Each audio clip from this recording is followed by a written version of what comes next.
ஜான்சியோட favourite food என்ன? ஐயோ ரெண்டு குரூப் மறைச்சு எழுதுங்க ஆன்சர்ஸ். சரி ஓகே எழுதுறேன்.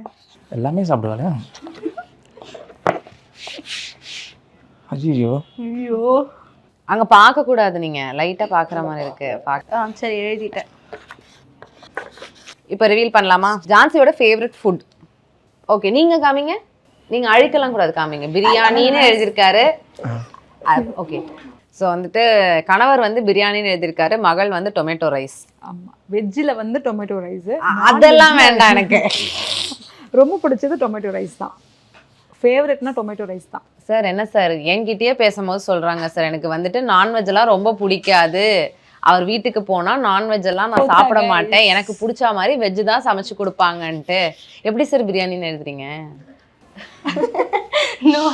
நாளையிலேருந்து ஆற்காடு பக்கம் போனீங்க போகவே கூடாது. அதாவது என்னன்னா நான்வெஜ் சாப்பிடணும்னா பிரியாணி மட்டும் தான் சாப்பிடுவேன். பிரியாணி தாண்டி வேற எதுவுமே சாப்பிட அதனால அவர் அப்படி எழுதிட்டாரு. வீட்டில் சமையல் செய்யறேன்னா நான் போற கடைக்கு ஃபர்ஸ்ட் கடை பிரியாணி தான் சாப்பிடுவேன். அது நான்வெஜ்ல எந்த இதுவுமே பிடிக்காது. யாருக்கு பாயிண்ட் கொடுக்கலாம் நீங்களே சார்? ரெண்டு பேருக்குமே கொடுங்க. இல்ல, எனக்கு ரெண்டு வாய்ப்பே பேருமே இல்ல. பிடிச்சதுதான். ஒண்ணுதான் கொடுக்கணும். யாரு கொடுக்கலாம்? நீங்க அவரு கொடுத்தா நான் தக்காளி சாதம் எத்தனை நாள் செஞ்சீங்க? பிடிக்கும்னு சொல்லி ஒரே ஒரு தடவை தக்காளி தொக்கு நிறைய வைக்கிறோம் அடிக்கடி. அது சாதம் வேற, தக்காளி சட்னி. அது சாப்பாடுல போட்டு பார்த்தீங்கன்னா தக்காளி தொக்கு அவ்வளவுதானே, தக்காளி சாதம் தானே. ஸோ இப்போ வந்துட்டு எனக்கு வந்து ஃபேர் எனஃபா தெரியுது, தீக்ஷுக்கு ஒரு பாயிண்ட் கொடுத்துடலாம். ஏன்னா அவங்க தான் வந்துட்டு நம்ம கரெக்டா தப்பு பண்ணிட்டோமோ, உங்ககிட்ட மட்டும் ஆன்சர் காமிச்சிட்டு அவங்கள சொல்ல வச்சிருக்கலாமோ. ஆமா, எந்த ஃபுட் வந்து பிடிக்கவே பிடிக்காது? இல்ல ஒரு நிமிஷம், நான்வெஜ் வெஜ்ஜான்னு கேட்க கூடாது. அதெல்லாம் இல்ல. என்ன கேள்வியெல்லாம் கேட்க கூடாது, நான் தான் இப்போ கேள்வி கேட்பேன். எழுதுங்க சந்தோஷ், பாத்துக்கலாம். வீட்டுக்கு போய் அடி கன்ஃபார்ம்னு தெரிஞ்சிருச்சு. எழுதுங்க. எழுதிட்டாரு ஒரு வழியா நினைக்கிறேன்.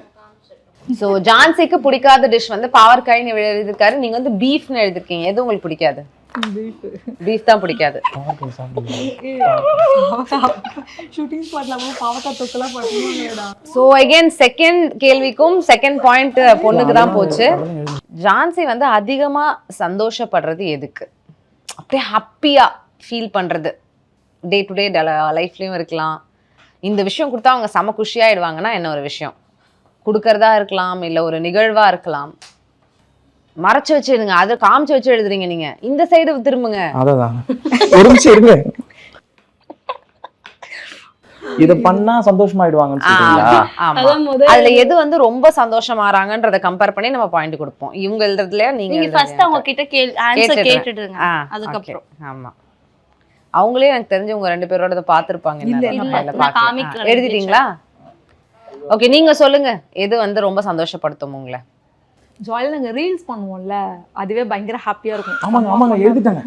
ஐயோ சூப்பர், ஃபைனலி அவங்க வந்து நான் லைவ் போனான்னு போட்டிருந்தேன். லைவ் போனாதான் அம்மா வந்துட்டு ஒரு நாளைக்கு லைவ் போனா லைவ் போனா நிறைய டென்ஷன் வரும் அந்த இடத்துல. ஆனா லைவ் போனோம்னா அப்பா இன்னைக்கு போயிட்டோம் அப்படின்ற ஒரு சாட்டிஸ்ஃபேக்ஷன் வரும். ரீல் பண்ணும்போது தினமும் நாங்க ரீல் இப்போ பண்றது இல்ல. ஆமா, ஒரு 1 hour இல்ல எனக்கு பண்ணி முடிச்சதுக்கு அப்புறம் சொல்லுவாங்க, அப்பா நாளைக்கு நாளன்னைக்குலாம் ரீல் இருக்கு அப்படின்னு சொல்லுவாங்க. 1 மணி நேரம் ஆகும். அந்த 1 மணி நேரத்துல ஒரு காமெடி ரீல் எடுக்கிறதுக்கு செம்ம ஃபன்னா இருக்கும். அது நாங்க பிடிஎஸ் எடுக்கணும்னு நினைப்போம். நாங்க அந்த பிடிஎஸ் எடுக்க ட்ரை பண்ணணும்னு நினைப்போம். ஏன்னா அது ஒரு சின்ன காமெடிக்கே பாத்தீங்கன்னா செம்ம ஃபன்னா இருக்கும். விழுந்து சிரிப்போம்.